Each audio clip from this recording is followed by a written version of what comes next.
saya Nasyat Lidarati. Nama saya Muhammad Rian Masta. Kali ini kami akan mengelilingi Taman Mini dengan menggunakan mobil warawiri untuk melihat anjungan-anjungan yang ada di sini.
Halo guys, hari ini kita akan berkunjung ke tempat peribadahan. Halo guys. Kita udah di mana nih, Rian? Nah, kita udah di ada Masjid Pangeran Diponegoro. Masjidnya gede banget loh guys. Nah, kamu tahu nggak sih Rian, kalau masjid ini adalah masjid Islam yang diresmikan pada tahun 1975 loh. Nah, masjid ini dibangun untuk menghormati Pangeran Diponegoro, seorang pahlawan nasional. Nih, kalian bisa lihat suasana masjid ini tuh berwarna kuning kemasan gitu loh guys. Terus di sini juga ada ini ada beduk yang gede banget dan bagus banget. Nah, sini. Selanjutnya kita berdua mau kemana lagi ya? Dadah. Halo guys. Riza, kita sekarang ada di mana sih? Kita tuh lagi ada di Kelenteng Pang Miao. Tahu nggak sih Kelenteng Miao? Miao itu adalah rumah ibadah umat Konghucu yang terletak di dalam kompleks Taman Mini Indonesia Indah di Jakarta Timur. Kelenteng ini menjadi objek wisata religi yang menarik karena lokasinya yang berdekatan dengan berbagai rumah ibadah lain. Bisa dilihat bangunannya.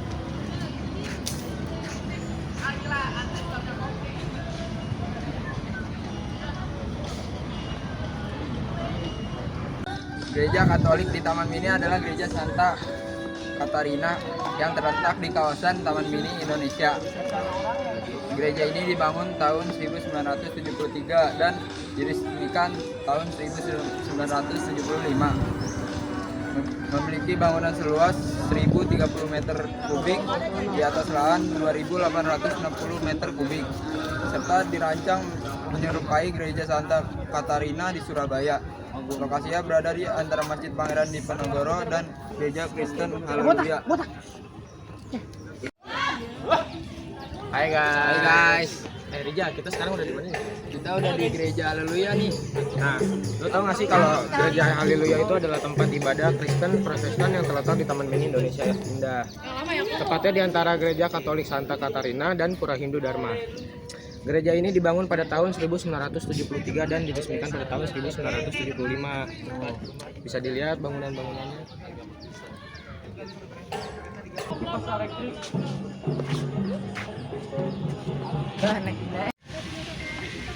Halo semuanya.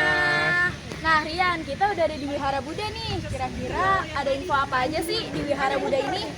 Nah, jadi tempat ibadah umat Buddha yaitu Wihara Buddha adalah tempat yang terkait erat atau berada dalam lingkungan institusi Tentara Nasional Indonesia atau TNI.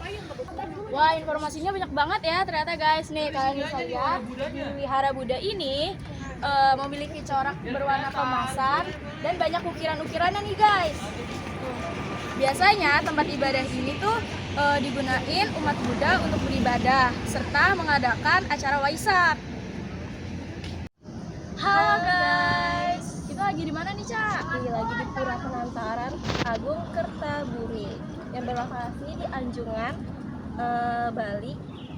Dibangun dengan arsitek dan filsafat Bali nih, Syafa. Wah, indah banget ya, Cak. Iya, bagus banget kan guys. Lihat nih. Di situ ada patung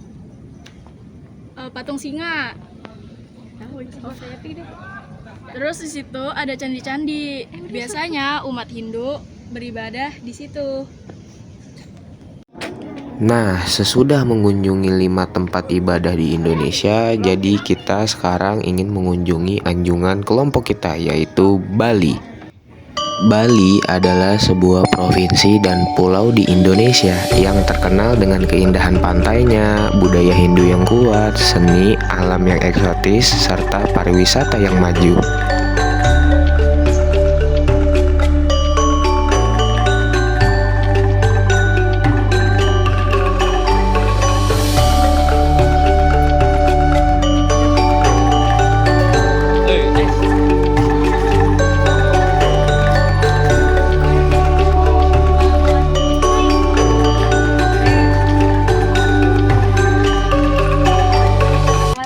Namaku Naura, aku sebagai tour guide kalian pada hari ini. Jadi kalau ada yang ingin bertanya bisa tanya ke aku ya. Kita bisa lihat ke arah sana, ini namanya Candi Bentar. Jadi Candi Bentar itu difungsikan untuk pintu masuk sebuah desa. Nah, di Candi Bentar ini ada beberapa kayak ukiran Bali gitu. Biasanya ukiran Bali itu terbuat dari maksudnya ukiran Bali itu dia tuh biasanya mengambil tumbuh-tumbuhan dan binatang gitu. Jadi ada karang gajah, karang goak, dan karang daun contohnya. Nah, kemudian di Candi Bentar ini di depannya ada 2 patung. Namanya patung Hanuman dan Hagada. Kemudian di bawah patung Hanuman dan Hagada itu ada patung naga, namanya patung Naga Basuki dan Anantaboga. Sampai sini ada pertanyaan nggak? Balai Wantilan ini fungsinya adalah untuk pergelaran seni, tari, dan musik. Dia juga bisa digunakan untuk pertemuan para penduduk. Digunakan untuk tempat untuk menaruh sesajen atau peralatan upacara. Dan dia difungsikan untuk kantor sekarang.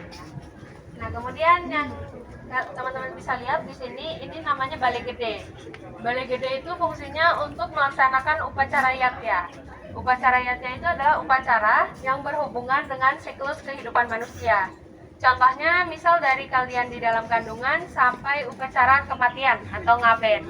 Jadi di sini ada upacara akil balik, ada upacara tatah gigi, ada upacara pernikahan, dan juga ada upacara untuk pubertas, teman-teman.